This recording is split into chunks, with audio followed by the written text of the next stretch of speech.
Welcome back to On The Mend. This episode is part 2 of my trip down memory lane. The moments that shaped me, the highs that lifted me, and the lows that nearly broke me.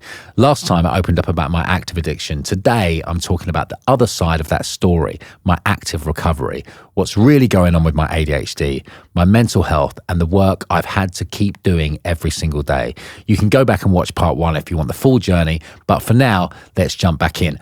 Obviously, I am filming the intro to this episode past the fact of recording this episode. So this is why I have a Tash in this and I don't in the next one. But enjoy. And now we're going to go from the moment where things changed to active recovery, right? Because there was a very big shift in my life, which happened when I decided enough was enough, right? So I think a lot of addicts get to that point in their life, hopefully, when they have a point where they're just like, right, enough. I have had enough. And I've tried it other ways. I've tried getting clean. I've tried being sober for other people and it hasn't worked. I needed to surrender myself, right? I needed to kind of go, right, this is the point. I have had enough and I cannot do this anymore. I need help. And you know, they say you get on your knees and you ask for help, right? And that's what happened to me. I think I was going to be getting married and I had a wedding date coming up and I couldn't stop using. I couldn't stop drinking. I couldn't last a day. I would wake up every day and say to myself, I'm not going to drink, right? And I try to make it till 12 p.m. For some reason, I had this thing in my head. If I can make it till 12 p.m., then I'm kind of like through the day and I'm into it. And I couldn't get to that point. Like it would get to like 11:15 and I'd drink every day. And then it would just spiral out of control. And the more I drank, the more I'd need to drink. And the more I'd use, the more I'd need to use. And it was just like a self-perpetuating spiral of shit. And it was, I think what had happened is I had now been to rehab a couple of times and I've been introduced to recovery. So I knew like too much. I knew what I was doing. I couldn't hide it from myself anymore. I couldn't be in denial. I knew I was an addict. I knew I was behaving addictively with everything. And there was parts of my life where I didn't want to stop. At this point in my life, I wanted to stop and I couldn't. I was trying different ways. I was trying different things to do. And I couldn't get it. And Emma was away. She went away. She was filming a TV show in Mexico, I believe. And she went away for 2 weeks. And our wedding was in about 2 months. And that 2 weeks she was away, I was worse than I've ever been. Like I was drinking 24/7. I was waking up whenever I'd wake up and just drink straight away. And I didn't know whether it was day or night or anything. I was just locked in my place, you know, of going out to get more supplies, to sit in my house on my own. Random people coming to my house to drop stuff off for me. And it was the darkest it's ever been. There was nothing social about it. There was nothing glamorous about it. It was just like dark and horrible, and I wanted a way out. I really wanted a way out, and I couldn't find it. And if I'm honest, I was at that moment in my life scared I was going to die. And it's a bit dark. Sorry if I'm getting a bit dark pretty early on, but we are going to get somewhere good, I promise. You know, but we have to go there to kind of paint a picture of what that was like. And I was really scared and really, really in a really horrible, dark place.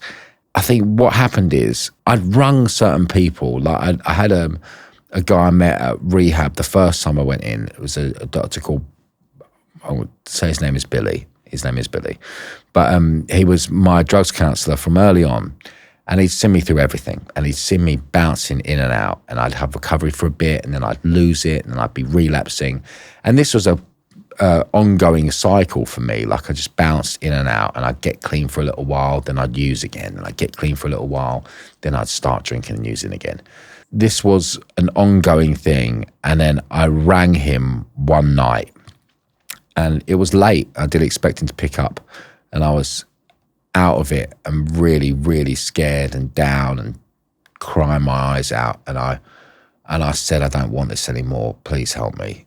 And he said, I've got you, you know, and I'm going to send you to a place. You're going to go there tomorrow. And before I knew it, it was all organised. And my tour manager from Busted and from my solo stuff, who was best man at my wedding, his name's Adam, he picked me up the following morning at 7 a.m. and drove me to a rehab in Bournemouth. And he dropped me off outside and in you go. And I was like, right, okay, mate, I've got this, a little bag of me.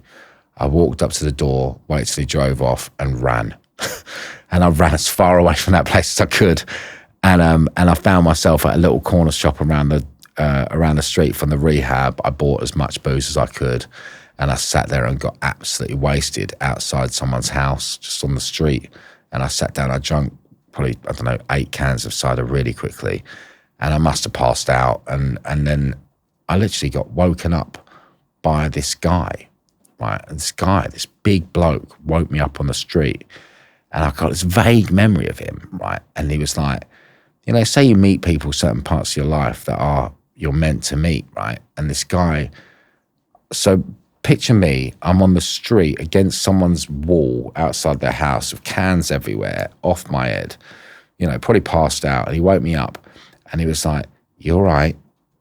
I was like, oh, I'm supposed to be going to some rehab. I was pissed, you know, and I was like, I don't want to go, they're sending me there. I don't know where it is, you know, or some bullshit I gave him. He was like, you're looking for the Providence Project, mate. I know where that is. And he picked me up, right? And he put my arm around his shoulder and he basically carried me to the door of the Provi. And he had been there. He was an ex-person that had been through the program at the Provi that lived down the road, right? And he took me there. He dropped me off at the door. I never saw him again. You know, I never saw him again. But the reason I walked in that door is because he found me on the street and he took me there. How amazing. Wow. Yeah, I know. Like, it's just fucking angel found me on the street and like carried me there because he knew I needed to be inside, you know. And I got there and it was closed for the day. So obviously I'd fallen asleep on the street all day or something, you know, and it was all closed. And so I went there, they checked me in, they took me to where I was staying. I woke up the next morning and went, oh shit, I'm here. Oh no. And however much I knew I needed it and wanted it, I didn't want to be there because I was like, no, you know, there's something about me still that was like, I've made a terrible mistake. And I walked into that centre on the first day full of like shame. And I knew I'd embarrassed myself the day before when I turned up. And I was scared and full of fear and probably acting up a little bit. There was something about this place, right? It was, I've been to rehabs before and they were quite shiny. They were quite nice. They were quite posh. This was not that. This was very real, very much like, I don't know what it was, but I was around people that I'd grown up with, you know, people that I could relate to. It wasn't like other celebrities or investment bankers or people that like that I found myself in that world of now, but that wasn't who I was, you know. And I was surrounded by people that like, I resonate with. Oh, I grew up like you grew up like me, blah, blah, blah. We got the same things, you know. And something started to click. And within 3 days, I remember going, I'm going to give this everything I've got.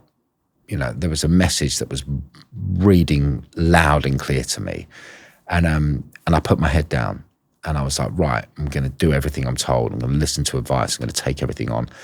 And I did that because I had a wedding coming up and I got out of that rehab on the Thursday, I think, morning of the Thursday, and I got married on the Saturday morning. And I turned up at my wedding day, clean and sober. My drugs counsellor was at the wedding with me. And he was there just as protection for me, really, because I was scared, you know. And I lasted the whole day clean and sober, but it was not the greatest of days for me. It was quite a kind of it was a weird thing getting married when you're scared. Yeah. You know, it was a weird prospect. Did you have like alcohol at the wedding? Yeah, loads. Like I paid for a free bar for everyone. You know, like even like as you know, you have those little, what are they called, the little presents that you give everyone on their table. Yeah. Mine was a bottle of Sambuca. Wow. Like, so it's my favourite little shot. So like everyone on their plate setting had a little bottle of Sambuca from Matt.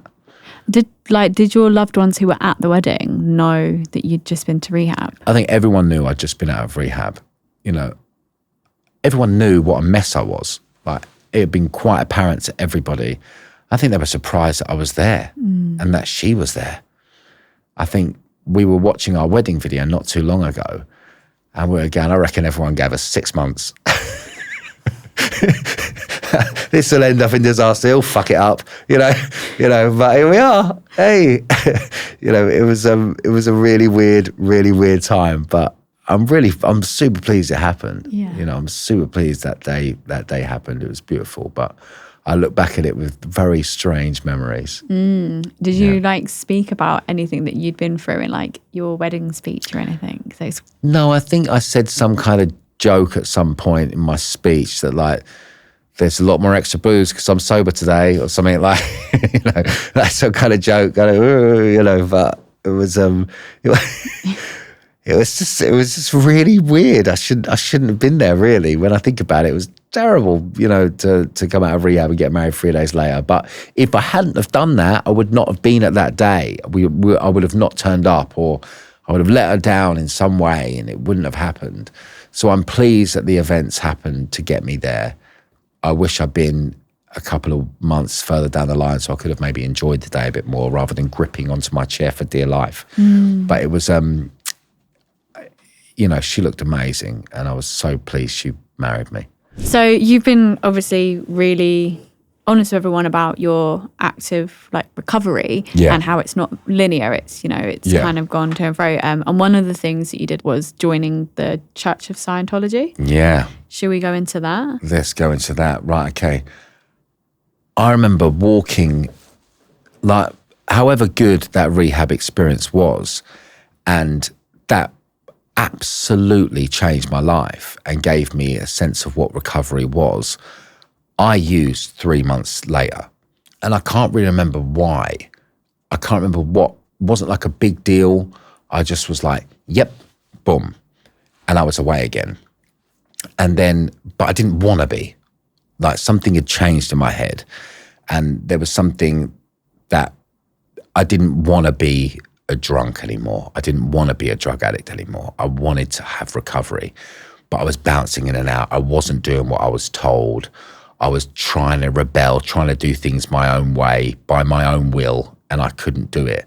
And I was falling down again. And I was quite off my head one day, and I was in central London, and I was walking down the street, and some guy in a suit came up to me and went, "Are you okay?" And I was like, "No, how do you know?" He's like, "Come with me." And I was like, "All right." Sorry, you were drunk drunk? I was drunk, probably high. Yeah. And I was walking down Regent Street, I think, or Oxford Street. And basically he took me into this shop. I was like, "What's going on here?" And he took me downstairs, and we went into this room, and basically I held these 2 metal rods, and he asked me loads of questions. And there was a little kind of meter going beep, beep, beep, with electricity from my body or something. I don't know. And I was off my head, right? And I was like, "What's going on?" He was asking me questions. I was like, "Yeah, that's right. I do feel like that. I do feel like this. Yeah. And I was it's so crazy. And I didn't know what was going on, right? And he said, "Right, okay, tomorrow come to this address." I was like, "Absolutely." He's like, "We've got answers for you. We know what's wrong with you." And he was asking me questions, and I was agreeing with what he said, and they were making sense to me. And I was like, "Yeah, I do feel like that. I do feel lost. I do need something." At the time, I was lost. I was trying to find anything I could to hold on to make my life make sense, to make me make sense in the world. I couldn't work out how I was supposed to live a normal life without drinking drugs. It just everything about my life revolved around drinking drugs. And I'd removed that from me, but I hadn't healed any of that stuff. And I was looking for something. I was actively searching. And so the next day I rocked up at this big building, and on the top of it, it said Church of Scientology. And I was like, what's this? No, I'm pretty sure Tom Cruise has got something to do with this place. I was like, he seems to be doing well. Cool, great. So I walked in there, right? And I didn't know anything about it. And had you been religious ever before? No, when I was a kid, like my mum went to church, like I went to Sunday school for a little while to get into a better school where we grew up, because the best school was a Catholic school. So I had to go to Sunday school for a little while in preparation to go to school. But I never really believed. I was never a really religious person. And in rehab, they talked about a higher power all the time. You know, you need to find a higher power. You need to pray to something. You need to be something greater than yourself can remove this from you. I didn't have that. And I was always battling with that. So I was like, oh, right, okay, maybe this is the answer. And so I walked into this this building, which the Church of Scientology on the top, and I went into this room, and basically it was like study.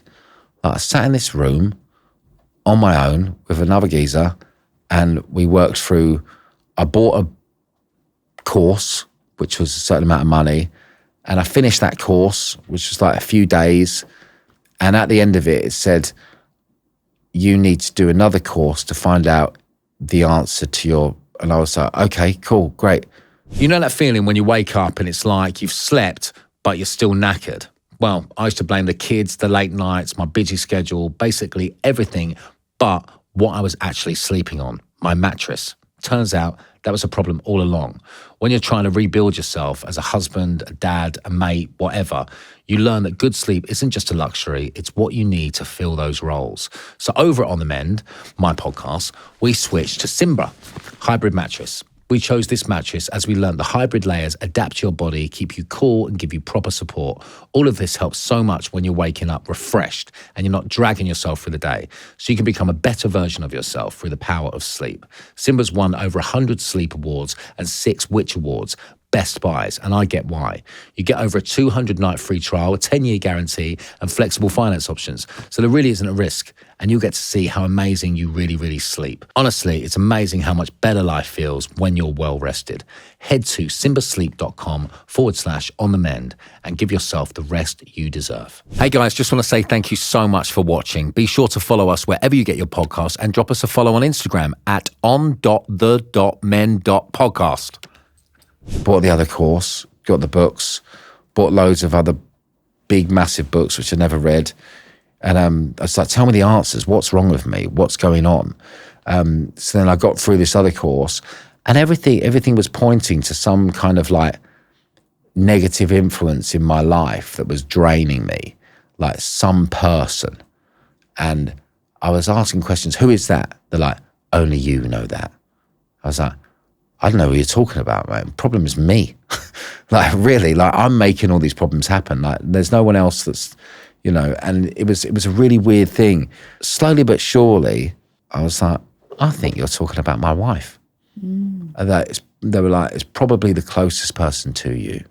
And part of me thinks now, when I'm looking at it, that they just wanted me. They didn't want me to have any kind of outside connections. They wanted me to just be connected to this. And so it took me about maybe 2 weeks to go, nah, mate, this is bollocks. Also, I never got any answers. Yeah. I paid for these things, did all the courses, got nothing. So what were you hoping they'd answer? I was hoping that they might be able to, I don't know, I think when I think about a higher power, right, when I thought about a higher power, I expected I was going to be hit by some fucking beam of light that was going to hit me, filled by the presence of God. And I was going to be like, oh, there's God. Oh my God, there we go. I feel him. And I'm going to be like religious and it's going to touch me in some way, right? Like it does in the movies or whatever. I never had that. Still haven't had that. I have a higher power now in my life, but it's not written in a book. I can't define it by some religious thing. If I read most premises of most religions, they all kind of mean the same thing to me. It's like, don't be a dick. You know, don't be a dick. Be as good as you can in the situation that you're given. Try and be a good person. Life is pretty okay, right? And for me, I don't talk about this too much, but something else is in control, right? I don't make the fucking tide come in and out. I don't make the earth spin. The sun happens, the moon happens, all this stuff goes on. It's not me. And as long as it's not me, that's okay. You know, that's what I pray to. That's what I have a connection with. That works for me. That's enough. It's getting deeper as time moves on. But that was all I really needed. But at the time, I was expecting that beam of light. Yeah. And I was looking for it. And I was like, maybe it's in here. But what I slowly found out was that it wasn't in there. And actually, then I just had to remove myself from that organization. Since then, I found out lots of crazy stuff about that place that I'm really glad that I got out when I did. And some people, I'm sure it benefits them, right? It's like each to your own. Do what you want with your life, you know. As long as you're not hurting people, you do you, babe. You know. But for me, that wasn't my trajectory. So once you left the Church of Scientology, well, I had a baby. Oh, okay, let's go there. I think that's probably the biggest thing. Yeah. When I think about the defining moment of my life, it was when Isabel was born, because Emma was pregnant with Isabel and I was still using, right? And I was trying really hard not to. And the thought of being a dad scared the shit out of me. I was not okay with it. I was like, I'm not going to be a good father, right? I'm not the man that needs to be that. Like, that's not going to work. I'm going to try. I'm going to try and hold it together for everyone on the outside. But internally, I'm like, oh my God, I'm going to get found out. This is a terrible idea. And I was terrified. And then this baby was born. And literally within a second, I was like, okay, this is not about you anymore. And something happened to me. All I've ever wanted since I was a kid was to be a dad. Like, I think about it all the time. I do. Like, I imagined my life, and all I could imagine was kids. That's all I imagined. You know, I wanted to do it right, and that's why I think I was so scared, because I wasn't sure I could. I wasn't sure I was going to be good at it, and that really, really scared me. It seemed like the hardest, most unbelievable pressured job of all time, and someone's going to make me do it. Like, you know, but then it happened, and all of a sudden something became bigger than me. Like, my shit became less important, and that was good for me, because I can get wrapped up in here, and as soon as I make it not about myself and I make it about someone else, life becomes much more manageable. And something happened to me in that moment where every bit of love I have inside of me went to this other person, and this thing that I have unparalleled love for. Like, I couldn't believe it. And it was amazing. And then I picked up again, which I don't know why. Everything was going really well. I was doing my best. I was doing a good job. You know, I was trying really hard. And then she was about 3 months old, and I started to kind of slip off here and there and disappear and use. And I was starting to get those old habits back. Not all the time, but for a day here and there. And I knew it was coming. I could just feel that kind of like that devil was on my shoulder again. I missed Emma's birthday, and Isabel crawled at that thing. I missed that, and I'm still holding on to that. I need to do some work on that. Something happened in that where I realized that I was going to be everything I didn't want to be, which was I was going to be a terrible father. And that hit me like a ton of bricks. I've had some experiences with that, and they haven't been good. And I don't know whether that's what makes me the person I am, or that's what makes everything. I don't know. I don't want to blame any specific thing, but I know it added to something. I didn't want to repeat that cycle. And I literally felt like within a second, nothing was more important than being clean and sober to me, because I wanted to be the father that I wanted to be for that baby. Where were you when that moment hit? I was filming a TV show at the time, and I was acting on this show, and I was only in one episode of the show, and I happened to be, my part in that episode happened to be the last scene of the whole series. And so I filmed my scene, and then I was waiting for one pickup shot at the end of the day. And as I was waiting in the green room, the wrap party started, right? Because they were like one scene away.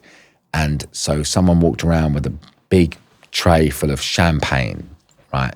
I was like, thank you very much. Boom. Didn't even think about it. And then from that moment on, I was lost. And I went on a rampage for the next few hours, disappeared. I went off, scored drugs, ended up in some bloke's car for hours, missed my train to go and meet Emma at a birthday party, missed the party, turned up at like 3 a.m. at a parent's house in Birmingham. Her and her family were understandably disgusted with me. They wouldn't let me sleep in the same room as my child. That was hard, you know, and woke up the next morning filled with complete disgust of myself. And I ran down the street. And I think one of the weirdest things that happened about that was I actually had some drugs left, because I think I turned up to the house. I bought so much that night that I had like stuff in my pockets. And I walked down the street and I found coke in my pocket. I had some cash in the other hand. And I walked up to the pub and something happened. And I was just like, do you know what? No. And I chucked the drugs in the bin. I went across the road, bought a Lucozade, and I walked back to the house, got on my knees, and I said sorry, but I've said sorry so many times, but I meant it with every ounce of myself. And I think that resonated with them, and they forgave me. Did they forgive me? They were willing to take a chance on me, and that was all I needed. That's really interesting. You've separated those two between taking a chance and forgiven. Can you explain that a little? Well, I think forgiveness takes time. You know, I think forgiveness and trust is something you earn. People that have problems with drink and drugs, we as a collective get very good at apologizing, saying sorry, it won't happen again. It's the last time, never again. All this kind of stuff. We say that till it means nothing. And it's easy for us to say because we're good at it.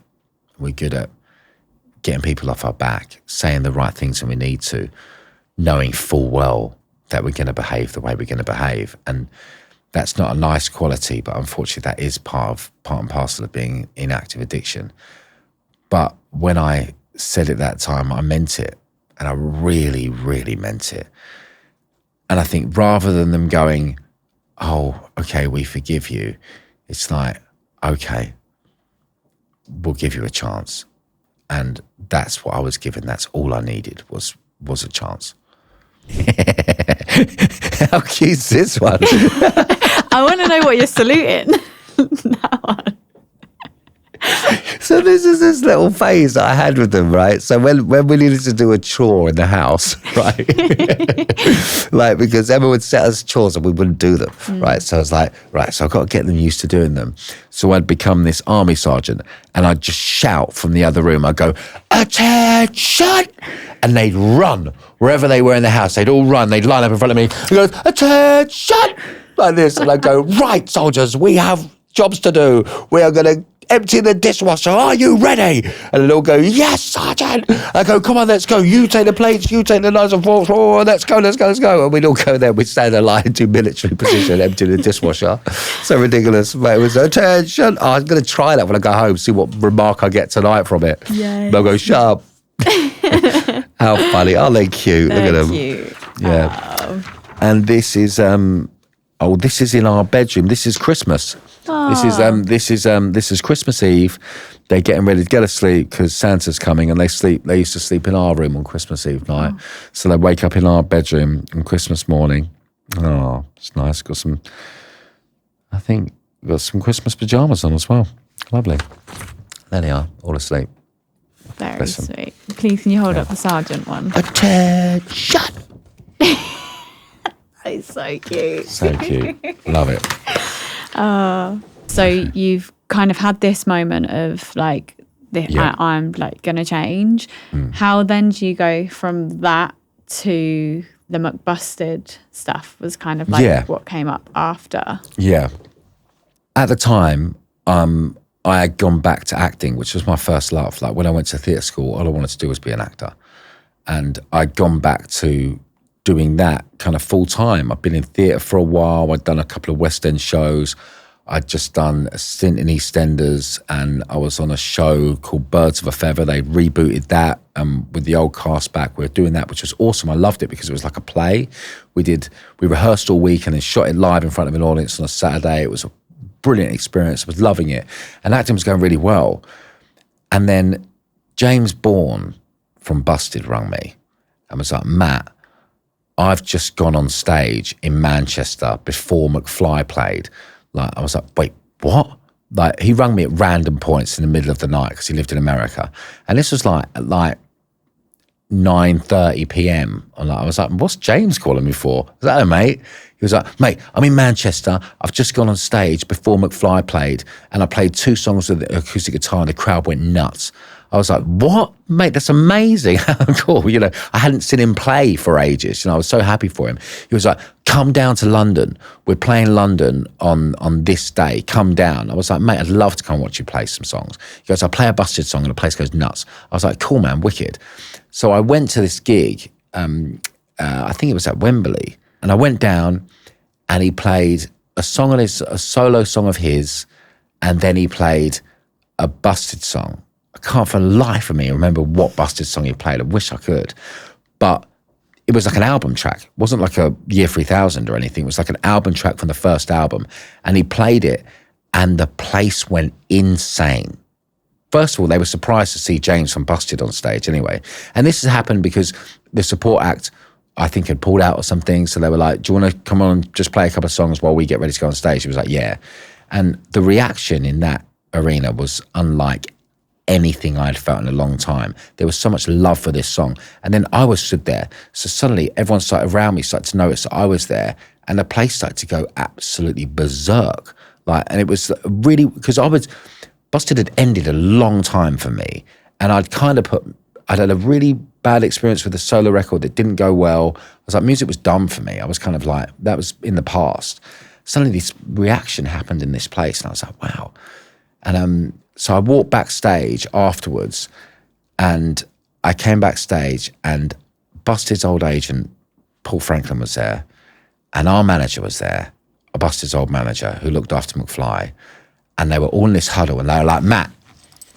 And I was like, hey guys, good to see you after 10 years or whatever it was. You know, they're like, come here, we've got an idea. You know, like there's so much love for Busted tonight. We really want to see if you would love to do something. And I'm like, I'd love to do something, but Charlie's not around. Charlie left the band. I don't want to do something without him. He's like, what about if you play and McFly be your backing band? Sounds cool. How did McFly feel about that? And so we had a chat. McFly had a chat with me and James. We're like, why don't we just go on stage together and all of us play each other's songs? Ever feel like you're burning the candle at every end? That was me on tour, back-to-back shows, brutal travel, barely any recovery time. And let's face it, I'm not 25 anymore. I mean, my body was like, mate, what are you doing? So before the next leg, I switched things up and started taking Vitals by Heights. Just 2 capsules a day, packed with 20 essential nutrients for brain and body, omega-3s, B vitamins, D3, all the good stuff. I mean, Heights has massively transformed the way I tour. I used to have trouble sleeping, not be able to fall asleep, be wide awake for hours, or fall asleep, wake up in the middle of the night, not be able to get back to sleep, then have to do a whole new day the next day, feeling pretty groggy. You know, Vitals has changed that for me. This isn't some gimmick brand either. Heights is formulated by doctors, backed by science, and trusted by elite performers. There are literally thousands of 5-star reviews to go along with it, right? If you want to simplify your routine and feel your best, head to heights.com/OTM and use the code OTM20 for 20% off your first subscription. Trust me, you'll feel the difference. And they were like, that sounds really, really cool. So they had a gig at the Royal Albert Hall. So me and James turned up at the Royal Albert Hall. We rehearsed for a day. We were going to come up and sing 2 Busted songs with them. And as we were doing it, the lighting guy behind McFly, there was, I can't do the maths now, eight lighting blocks behind. And so he put busted there, and he just put muck before it. So this muck busted word came up behind us. Well, I was like, that's cool. Like, that's really cool, right? So then before we knew it, we came on stage, and this new band behind us called Muck Busted was behind us in lights. And the place went like, I can't tell you the reaction to it, because they hadn't seen me or James for years, let alone us both on stage together singing Busted songs. And it was the most amazing reaction. We walked off stage after that gig and planned a whole tour, and tickets sold within a day. The whole tour sold out. It went nuts. And McBusted was born for a couple of years. Was Charlie offered to be on that tour? No, there was no mention to Charlie. Charlie had made his thoughts very clear about Busted in multiple interviews about how he felt. And to be honest, I knew how he felt at the end of Busted. Like, there was no chance Charlie was going to come back. Charlie was in Fight Star. I think Charlie was doing a solo record at the time, and it was very different to what we were doing. He had been very negative about Busted in the past, so we decided not to even talk to him about it. We're like, if Charlie had come back, we would have just done Busted. But because Charlie wasn't there, we got to form Muck Busted, which is bonkers, but it was so fun. And I think what I loved about it more than anything was those boys were up for a laugh, and we didn't want to do anything that was super serious. We didn't want to tell a story or anything like that. We just wanted to do something fun, silly, no pressure. Let's have a great time. Let's go on stage and make everyone have a great time. That's all we wanted to do. And that was always, I think, I made a rule very early in Busted, and very early in McBusted. We started to talk about things, and I said, right, we've got to ban the word cool, because as soon as the word cool comes in, or that's not very cool, you get in this way of creativity. So we can't use the word cool. Everything's got to be fun or rad. Yeah. You know, cool is not in the vocabulary. This is one of those things that you think is such a good idea. And then you do it, you're like, oh no. This is on Strictly. This is the day after the Royal Variety performance. So the day before this picture was taken, I met Prince William like this. Prince William and Kate shook their hand with this hair, and do you know what he said to me?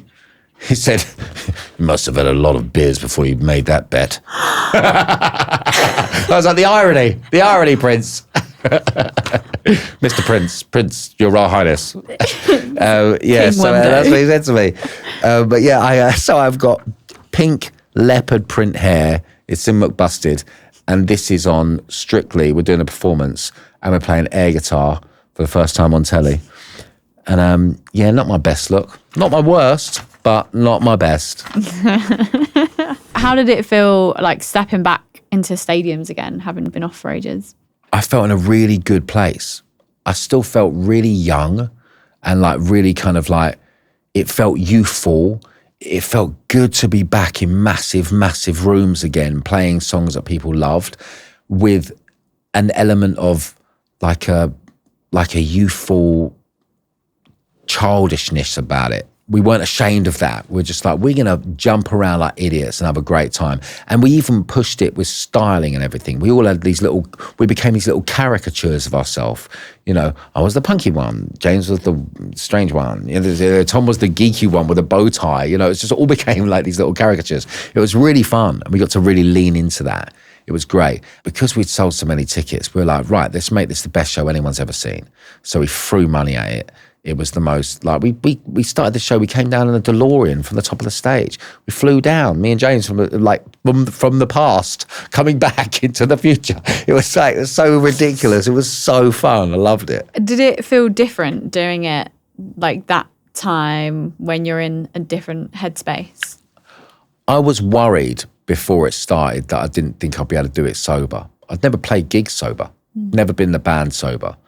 And I was really worried about that. But Dougie was in the band, and Dougie was sober. And that was really great. And Harry was also sober. I was like, how are you guys doing this? They're like, just do it. I was like, all right. And funny enough, it never came up. The first gig, I was nervous about it. I was like, how am I gonna be able to vibe myself up? Like, am I gonna be able to when I remember early Busted gigs, I was so nervous that I'd have a couple of drinks and I'd feel better. It'd steady my nerves.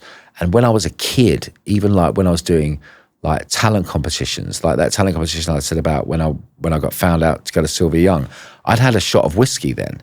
You know, like I was always relying on something to take the edge off, when actually I learned to embrace the edge and use it and kind of go, the edge is good. You're nervous because you give a shit. That's a good thing. If you weren't, I'd be more worried. This is at Fusion Festival, which was the last gig of the summer, which was the second year of being in McBusted. And this is the last ever McBusted show. And I remember this being quite sad because there was a lot of unsaid stuff. I think, I don't know, it was weird because Charlie had come back. So Busted had begun again. And we were going away to write an album. We were going away to kind of like get really excited about Busted. But because of that, we had to say goodbye to these guys. And when I look back to McBusted, I can honestly say it's some of the most fun I've ever had being in a band. We did amazing shit in 2 years. Like 2 years of being together.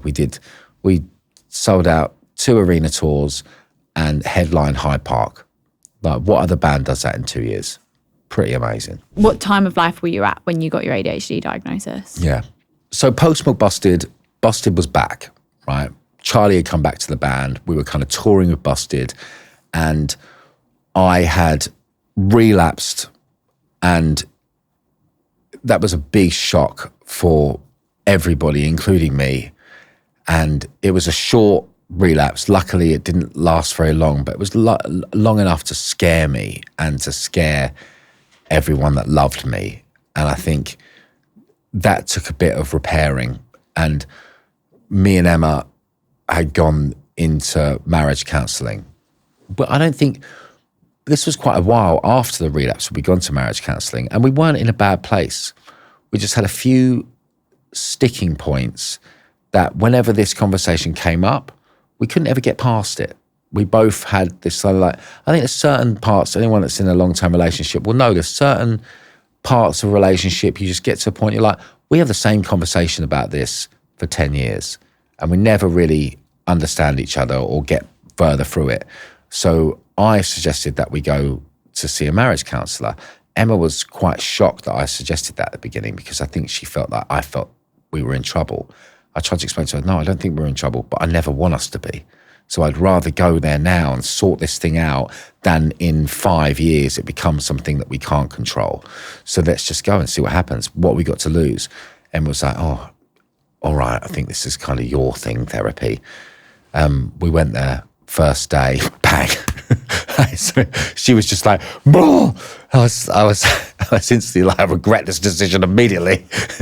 but it was just what we needed, right? And having a third party changed everything for us, because I think even though we never felt like we were ever in a bad place in our marriage, there were still certain arguments I wanted to win, or certain arguments she wanted to win, and certain things that we couldn't ever get past. And from that, I think from a few sessions in, touch wood, we haven't rowed since. Ever. Like, we never row. I want to understand her point of view, which is something which I think was bonkers for me to understand. But now I never want to row with her because I love her more than anything. And why would I ever want to win that conversation? I'm like, I actually genuinely, why do you think that? Oh, that's not what I meant. Or that's not what this is about. Or I want to understand her fully so I can embrace her fully, and like she wants to do the same for me. It's not about, so we don't need to argue anymore. We just have a chat and it's like, oh, okay, I can see your point. Oh, my bad. And that's, oh, you're bad, but it's like, but we both understand that and we're okay with it, which has been amazing. But before that was that a couple of sessions in, the counsellor, therapist said to me, have you ever had an ADHD diagnosis? I was like, whoa. She was like, I think you should really look into it because everything you're saying and everything I'm hearing sounds to me like undiagnosed ADHD. She goes, but I'm not an ADHD doctor, so I'd just like you to go and meet someone. I've got a very good doctor. Would you like to go and meet them? I was like, no. Because I've been told in rehab before, like, you might want to check out ADHD. And I was like, oh, whatever, that's just another word for lazy.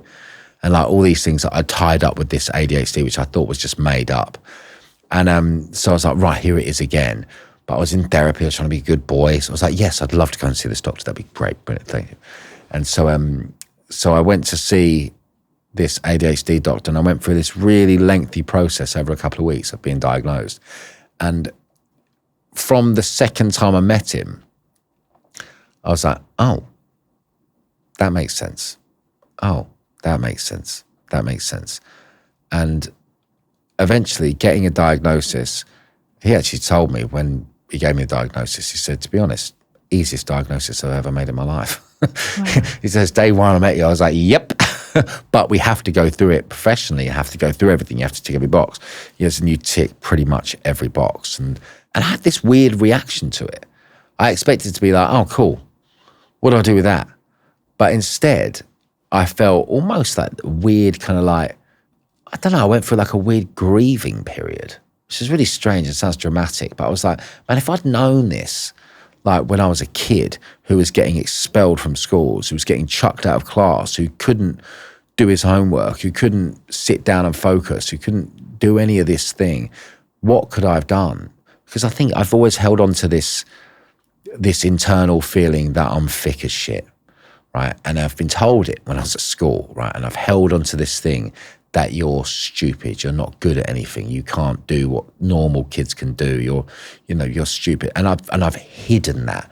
I've tried to kind of mask it and go, don't let anyone know, because if anyone finds out how thick you are, this is going to go badly. And I've held onto this stuff, and I'm like, I'm not. My brain works differently to other people's. Give me something that I thrive in, and I will kick your fucking ass at it. Yeah. Do you know what I mean? I'll work harder than anybody on earth at it. Give me something that I can hyper-focus on, and I will really, really hyper-focus on it. But I'm not good at other stuff. And sometimes in my life, I think a lot of people with ADHD will understand this, I've forced myself to try and be good at certain things. And now I realize I'm never going to be good at those. And that's okay, because I'm actually quite good at this other stuff.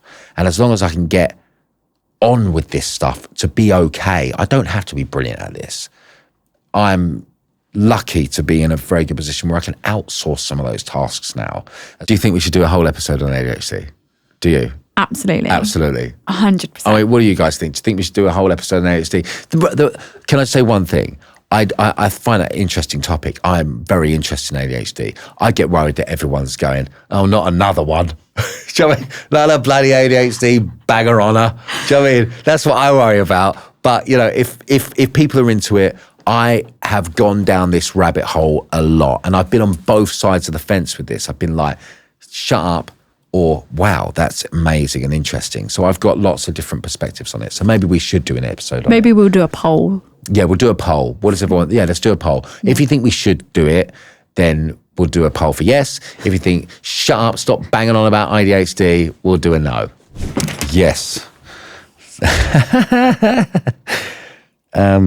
Two things strike me from this photo. Why didn't someone tell me to shave this beard off? I mean, why did I think this was a good look? Man, I don't look like me. I look like some scary metal... You look beefy. I look beefy. I was in the getting beefy period. I've been through a couple of periods of my life where I get obsessed with building muscle and size, but it doesn't look very good. I just look a bit chunky and horrible with a massive beard. What was going on there? But this is in Busted. Used to always rehearse at a place called John Henry's in King's Cross. This was a shot for Enemy, I believe, like about the Busted comeback. This was like maybe halfway their album. And yeah, man, good days. When I think about my last relapse, right, something very interesting hits me, is that not only was I not actively participating in recovery, but I would never talk about it. And I think part of that was because I was scared of relapse so much that if I put myself out there and then it happened, everyone would go, ha. Nobody's going to go, ha. Everyone's going to be, like empathetic and understand that this is an illness that can unfortunately have a relapsing cycle attached to it. But right now, the last few years, I've thrown myself into being as educated as I possibly can about recovery. I am now working in this space. I do this podcast. I make documentaries about it. I'm doing stuff right now that is very much in the addiction space. And two things happen. One, it keeps me actively in recovery. Like, I love recovery. I love people in recovery. I love nothing more than a good chinwag with a fucking drug addict. Nothing more. I love it, right? And it gives me all of that, and it helps me pass this message of hope along, right? Because that was what happened to me. Someone gave me an inkling of recovery in my head, right? And something landed in me, and I went, oh, I feel hope. I feel there is a life that doesn't have to be surrounded by all this mayhem that I'm surrounded by, and that I can find peace and clarity within life and some form of the word serenity, which I heard a lot. And I was like, I want some of that. And I found it in another drug addict. And so if I can pass that on in some means, in some way or some form, then I think that's only a good thing. So that's why I'm very, very happy to be within this space and within recovery and talking about addiction. I love it. I love working in this space. I love hearing from you guys. If I can get back to you, I will. You know, I will try everything I can to reply to as many of you as possible. Please get in touch. You know, we love listening to you. We love hearing from you. If you like what you hear, if you're into this journey with us, even if you're at the beginning of it, or if you're not even on this road yet, there is a road that you can follow that will get to somewhere where you find this word recovery, and you feel some of this peace within yourself, and you feel like life is worth living on life's terms rather than on yours. And it's a peaceful place to be. You know, I say it's like going from the fast lane to the bus lane, but the bus lane is wicked, and I love it. And just a reminder, guys, if you or someone you know is struggling, there is hope out there and there is help out there. We've listed some very trusted resources in the show notes. Go check them out. We'll see you on the next episode. Bye.